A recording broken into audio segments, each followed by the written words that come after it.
Messieurs, chers amis, sur cette terre bretonne, une nouvelle fois se retrouvent les Bourbons et ceux qui leur demeurent fidèles, ceux qui continuent à mettre leur espoir dans le modèle de société qu'avaient su créer les 1000 ans de royauté française.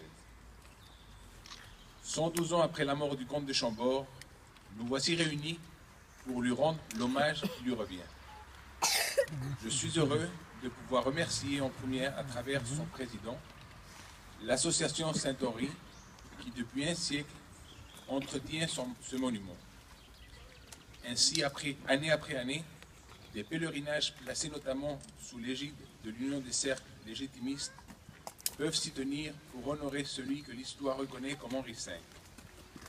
Plusieurs fois invité, je n'avais encore pu m'y rendre. Je suis très heureux que ce puisse être le cas aujourd'hui et que la princesse Marie-Marguerite puisse être à mes côtés. Il s'agit en effet d'un lieu important du souvenir. Mais le souvenir ne se suffit pas à lui seul.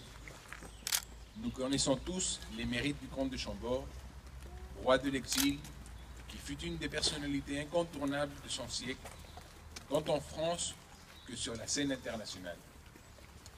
Sa mémoire est importante aussi pour notre époque. Les qualités de l'homme et les idées qu'il ne cessa de défendre peuvent nous aider aussi et toujours à préparer l'avenir.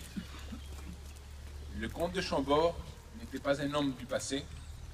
Ses écrits montrent combien il avait le sens des événements et comme il voyait les problèmes de son temps. Il a su ainsi encourager ceux qui se préoccupaient des questions sociales dans un monde en pleine mutation institutionnelle et économique. N'est-ce pas là un appel pour nous-mêmes? Notre génération est confrontée également à des transformations de grande ampleur.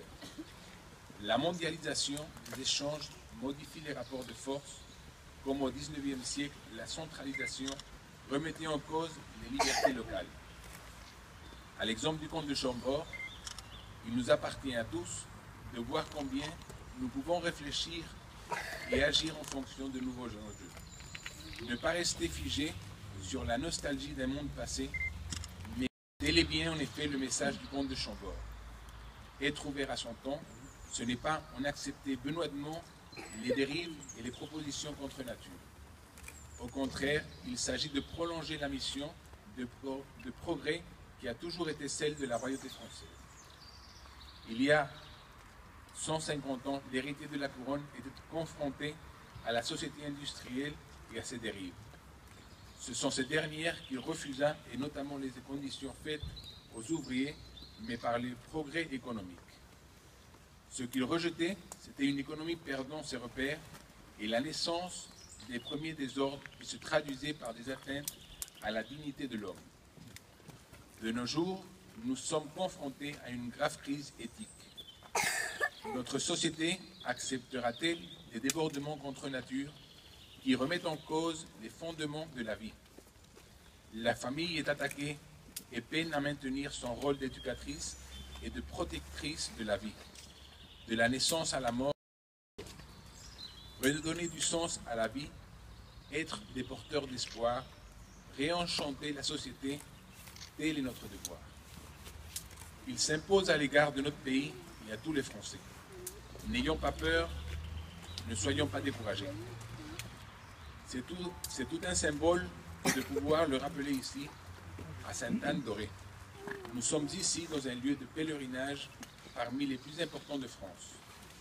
Un lieu qui a été honoré de la visite du Saint-Pape Jean-Paul II en 1996. Ce pape fut celui d'un combat qui paraissait bien improbable, la chute du communisme. Le comte de Chambord fut aussi l'homme des combats qui paraissent impossibles.